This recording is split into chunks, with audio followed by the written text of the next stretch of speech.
Welcome to my channel. I always talk about hair. My advice and conditioning treatments are based on a scientific approach to conditioning.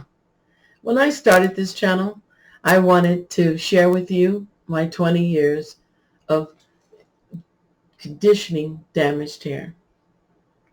However, every time I make a post, I think about the clients, my old clients that came to my salons who offered to help and be brave enough to start a new conditioning regime. They had to have an open mind about changing their hair habits, and they did. They not only gave me feedback, but they also gave me understanding of what my conditioning would do and how my conditioning techniques worked. We found many answers to damaged hair together. I think of them often. I now think that they too wanted to find a healthier level of hair care. In doing so, the hair wellness has grown, and I would be nothing again but a pile of books collecting dust if it wasn't for these important clients. That's why I call them the phenomenal hair clients. It's not just me talking about my research. It's things that I've had feedback on from many clients. You see, I would like to say, and I always have said, my advice and conditioning techniques are inspired by clients for clients. I only hope that this channel lives up to their expectations in spreading the hair wellness that we so badly need today in a world where hair is very damaged. I want to thank you for sending your emails to DitaHair911. I really appreciate it. I do read all my emails. My hair question from my emails today is the big question, is how do you apply conditioner? Well, let's look. That's a very good question. Let's look into that. Shoe cam, jellies. This is my friend Lily. She's helped us before.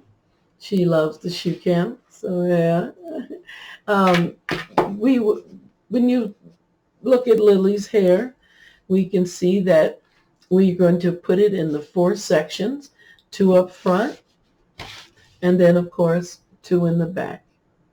When we do this, we're going to heat up our conditioner in the microwave or in a sandwich bag with warm water.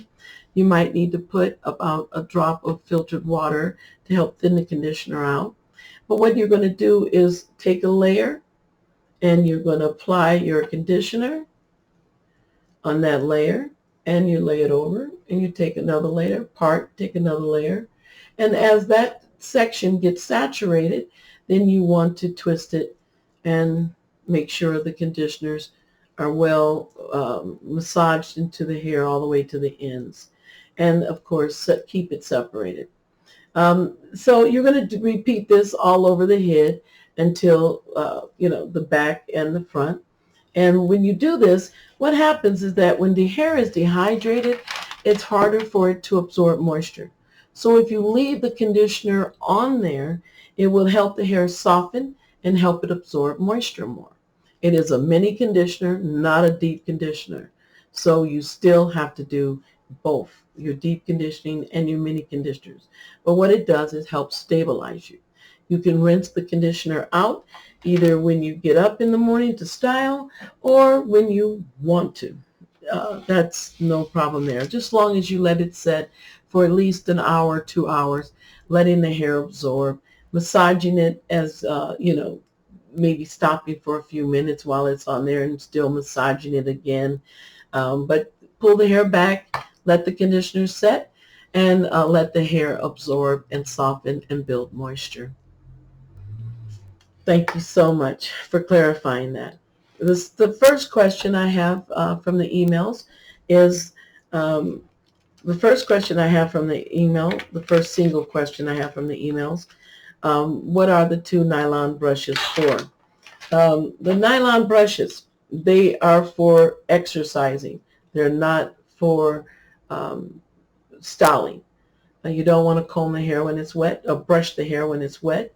And so this is for exercise. You want to part the scalp, and we talked about in the last post, but you want to part the hair and comb the scalp, part the hair, brush the scalp. I didn't mean to say comb, but brush the hair and brush the scalp.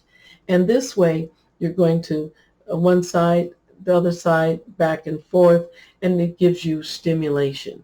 So these brushes are to keep a healthy scalp. That's why you rinse them out at night, comb them out, rinse them with hot water, and let them regain their stiffness so that you can complete your exercise again the next day.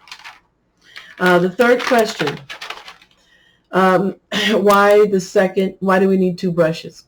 You need two of these brushes because when you use the first one, it will be softened because you've used it.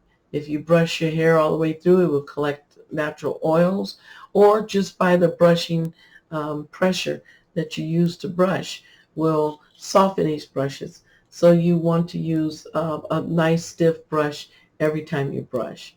So you would use a stiff brush in the evening and a stiff brush in the morning. So that's why you need two brushes, to keep them stiff and to keep the stimulation as strong as possible with the brush. The fourth email question is, do I like wig cap wigs? Cap wigs. Cap wigs, I'm thinking you're talking about the wig that just has the elastic band in the cap and you tighten it in the back. And then, of course, you have your wig, and it has air holes. The cap has air holes all in it. This is great. Not only can you use bobby pins to hold your wig down, but it allows you to have style, and it allows you to have color, and it allows you to have speed. When you got to go places and do things, the wigs are very great. When you come home, you can brush, you can deep condition, you can do your light conditioners. So the wig cap has really helped a lot of people get on track and get into a routine and still look great with their conditioning. I would like to leave you with hair facts. I always leave you with something to put in your folder so that you can start stabilizing your damage immediately. One of the things hair facts today I want to talk about is one of the important things is that we need to identify the difference between stress breakage versus your dryness breakage. Your dryness breakage is usually on the ends, and the ends are frizzy. It won't hold a curl. That's dryness breakage.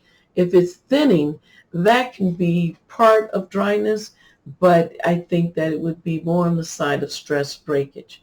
So what you want to do is start brushing. We just talked about brushing. There's no way to get around it. It's a great stimulant.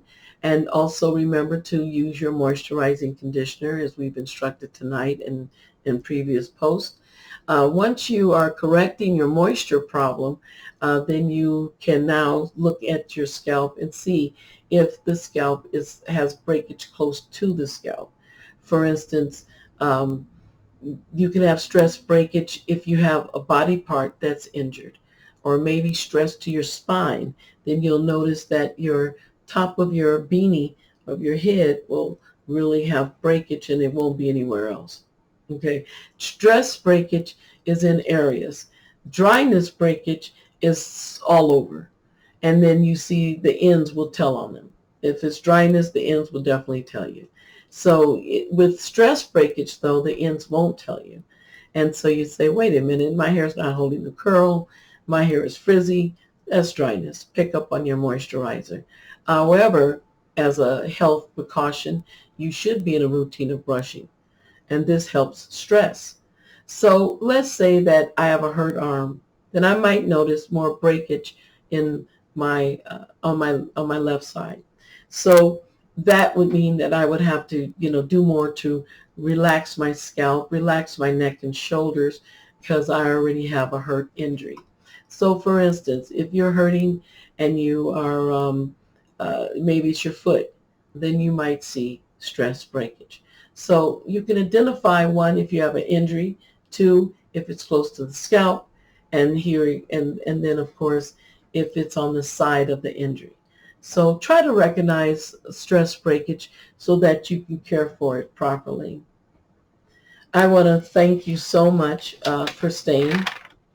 I would really would like you to push that like button and leave a comment if you've learned anything today. I also would like you to, I post every Friday. I would like you to subscribe. Um, that would be very nice. Subscribe, subscribe. You know, they always tell you to subscribe all the time. So I appreciate that. I've enjoyed talking hair with you today. I'll now go have a great hair day. Thank you.